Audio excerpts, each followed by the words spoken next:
Hi there and welcome to the new video. Again, a bit later than I planned, but this video is going to be about corn snakes, a very popular species of snakes. You've probably seen them in the various pet shops, reptile shops. You know, they're probably the most commonly kept snake in the whole of the UK, probably the world actually. Second only to the royal pythons. Sorry, got a frog in my throat there. So this is a bit of information about them. So let's start off where they're from. They're from North America. They're a North American species of rat snake, though they're actually more closely linked and more closely related to king snakes. Their genus is, and let me get this right here, so it's Pamphoropus guttatus. That's actually new. It used to be LFA guttatus, but due to the fact that actually, as I said, they're more commonly linked to king snakes, Pamphoropus guttatus is now their genus name. So basically they're found in southeastern and central areas of the United States. They're very slender snake, and they're not chunky or very fat like raw pythons. They subdue their prey by constriction, so coil around, squeeze, and then consume. Lovely part. So those of you that had your breakfast, tea, lunch, whatever, I'm sure you're delighted to hear that part. They're most commonly mistaken for the venomous copperhead in America. There is a slight similarity, though, to be honest. I think most reptile keepers will probably look at them and say there's not really that much in common, but somehow they are mistaken for copperheads in America. As a result of that, they get actually killed as a result of that, really, unfortunately, sometimes. Don't know really how that they can be mistaken too much for copperheads, but there we go. So they actually help. They actually help us as humans, believe it or not. They actually keep down the rodents population. Those rodents who attack crops and cause damage, the corn snakes actually keep their population subdued and keep them at bay. Where you find, I'm actually coming back to that actually, like, I mean, another aspect, they actually, by keeping the population at bay, they actually stop the spread of disease that way. So it's a really good sort of service they're providing us, in a way, like, and by stopping any forms of disease being spread by rodents and vermin, you know. So they got the name corn snake because of their presence near grain stores and also near grain crops. So that's how they got their name. Some sources have cited that because on their belly, the underside, say like the white side, it's kind of checkered all the way down, a checkered pattern, and it resembles like a kernel, resembling kernels, I should say, of variegated corn. That's right, yeah. So I'm doing that from memory actually, like, you know, a particular one, like, but it's a bit of a funny one, but it's, you know, it's more due to the fact of where they're actually found, to be honest. That's where you get the corn name from. So yeah, so to describe them in detail, basically, adults have a body length between 61 and 182 centimeters. So I'll give you an idea. I'm 6'2", so that's roughly 188 centimeters. So they're not far off 6 foot. So between 2 and 6 foot they can grow. In the wild, they usually live between 6 to 8 years in captivity, and that's somewhat different. They can actually live up to 23 or more years in captivity under the right conditions.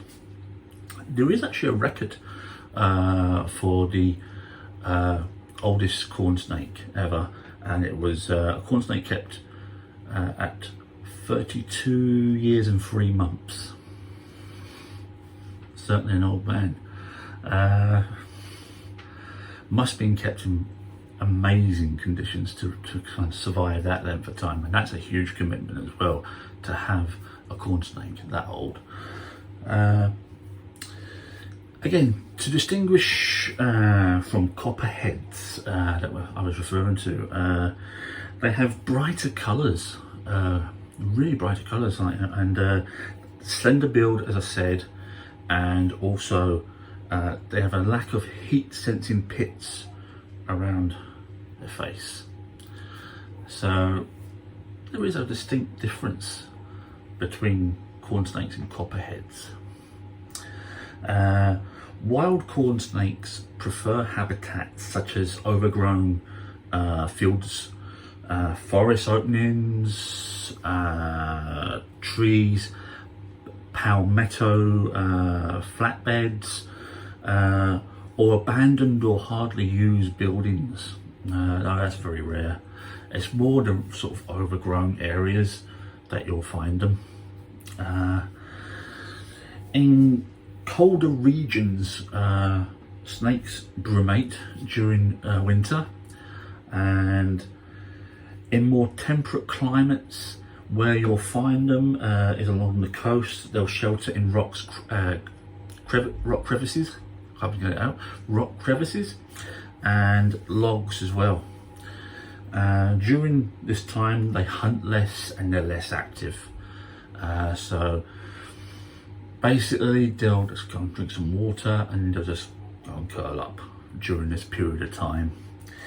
They have been found, I mean, when it comes to the habitat, they have been found from areas such as New Jersey going along down towards Florida. This gives you an idea how far. So they can go cut across to New York, straight down to Florida. More Florida region is actually more commonly common area that you'll find corn snakes. So after the period of brumation, what happens is they usually end up mating, if the male's lucky enough. What happens is the male courts a female with tactile and chemical cues, and then they interlock, and what happens is the male everts one of his hemipenes, not quite sure I said that right, and inserts into the female and then ejaculates the sperm. Again, if you're eating your lunch. And basically, if the female is ovulating, the eggs will be fertilized and she will begin sequestering nutrients to the eggs. Egg laying occurs about a month or so after mating has occurred, and then she will actually find a hidden moist place to actually deposit the eggs. When this happens, she deposits the eggs and that's it. She doesn't look after them enough like that. She actually leaves and never returns to them, so the eggs are left to their own devices. What usually happens is that the snake or the hatchling inside the egg, they have what is like it's like this egg tooth to slit the egg so they can actually get out. So that's how they actually exit the egg. And they're usually around about 5 inches in length when they actually emerge from the eggs. So it's something to behold actually. Myself, I've actually been successful in my time in breeding corn snakes. Now with the kind of amount of the clutch that you'll get anywhere between 12 and 24 eggs as a clutch. So just to give you an idea, so you could end up with quite a few hatchlings, and it really is something beautiful to watch a hatchling snake emerge from an egg. So that's an experience that I will never forget there. Obviously you have to be prepared if you are going down this route of breeding corn snakes, which is quite easy. If you have the right conditions, the male and female, it will naturally occur. So get on towards diet again, just going to touch upon this. They eat small rodents like mice, smaller rats. In the wild they've been known to eat other reptiles and amphibians, and some smaller bird eggs as well in trees, because corn snakes, they can climb. They do have it in their arsenal to actually climb some surfaces, so they have been known to actually do that. So moving on from there, when we're looking at corn snakes in captivity, and they do thrive, obviously. Corn snakes, I would say more towards the mid-90s going onwards, corn snakes, there was an explosion in the herpetology world where corn snakes were kept and bred for different morphs, different colours. So many different morphs were produced, from your lavenders to your creamsicles to your buttercorns, Carolina corns, sunglows. The list is literally endless, you know.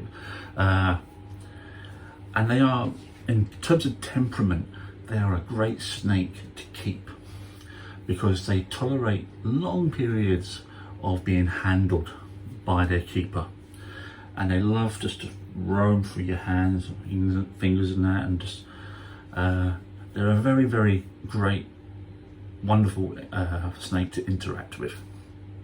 And very rarely you'll get a grumpy one. Very rarely. I did have a grumpy one. I've kept roughly around about 20 to 25 corn snakes in my time out with hatchlings, and I had one grumpy one, and that was due to more down to the fact that I was actually saving his life. It was a male corn snake. Unfortunately, when I purchased this snake, the shop owner informed me they had mites. Biggest terrifying panic moment that you will hear as a keeper. Oh, mites, you know. So I had to get the special mite cleaner, bathe the snake, which did not like, and getting these mites off on a daily routine, and then eventually he just become ingrained to where when I was coming near, he just wanted to strike at me.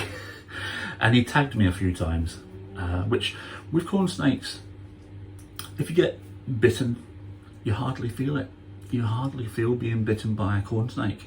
It's like two sort of pins, and it's more the shock of being bitten that kind of makes you, you know, kind of jerk or get frightened.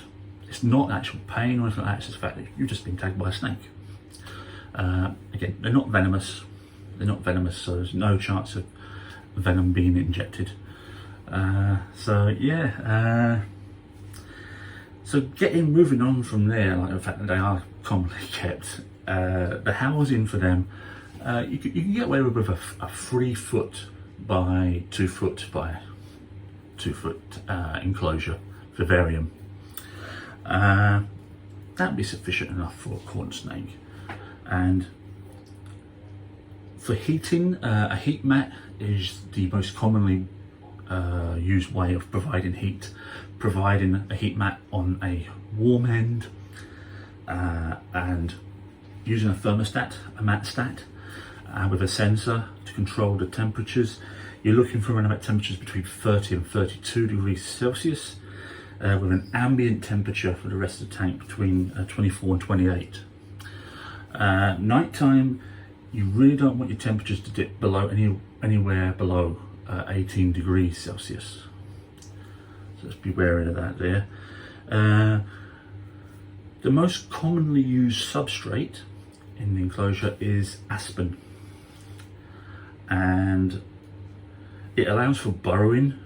The corn snakes love to burrow, so it's a great substrate for doing that. But a little tip from myself, aspen can be a cause for concern for when you come to feed your corn snake. When you've actually done the whole defrosting, if you like, of the mouse, and you go to offer your snake this mouse, it could become covered in aspen. If the snake does swallow that, there is potential chance for impaction, as aspen is it can be quite thick. So just beware of that. I mean, how I used to combat that was I actually used to feed out the tank. Now, some people will probably say that's not a good idea because then you need to get him back into the tank. So I use the word him, could be him or her, get them back into the tank. But as long as you don't squeeze, I actually just used to lift with my hands like that. I used to lift my hands and not use my hands on the belly part where I know where the mouse is inside. Lift and back into the vivarium. So that was the way that I used to feed. Sometimes I did feed inside, and I would use some of the decorations, say like a rock, just to offer the mouse above that. They would constrict and swallow, and then not come into contact with any aspen. So yeah, just be wary of that there. So as I say, there's a second most common kept snake now. Raw pythons are the most common one to keep. They have a near explosion now, like where corn snakes kind of dwindling down a little bit. They're a great beginner snake. So if you find that you want to keep, a child wants to keep a snake, they're a great beginner snake to keep. When you start off with them as a hatchling, you can keep them in a nice little faunarium, which is a plastic tank like that, say for example, filled with some aspen or beach chips, whatever with the heat mat there, little hide and water as well. And then as they grow, you can put them in your snake into the larger vivarium. And as they, due to the fact that they do like being handled, ideal snake for keeping. So that's pretty much corn snakes really, in a nutshell. Along this video, you've probably seen the various pictures that I've put on different morphs of corn snakes to give you an idea. The more higher end the morph, the more money they will be to purchase. But I definitely recommend them as a great starter snake to begin with. Some people have made the mistake of rushing and going straight for the more advanced snakes, likes of your reticulated pythons and Brazilian rainbow boas, for example, or green tree pythons. It's best to do, and like I did actually, I started off with corn snakes, and amazing snake to start off with, and they can actually show love as well. They can actually just roam around you. They're not strong enough to constrict you or nothing like that. Don't be careful with children, but fantastic snake to keep. So thank you for watching this video, and if there's any questions that you have, about keeping a corn snake. Any specific questions, because I know this is a basic information about them. If you have any specific questions, drop them in the comments or just private message myself. If you like this video, hit that like button, and also if you've not, please subscribe. And to the further videos that will be coming along, I probably am going to be doing my next video on, I'm looking at possibly skinks actually, so probably maybe the blue-tongued skink. We'll play it by ear, but I'm probably going to be doing it on skinks next, whichever one. It might be a pink-bellied skink, blue-tongued skink, sand skink, we'll see. So thank you very much for watching again. Take care, and I'll see you next time.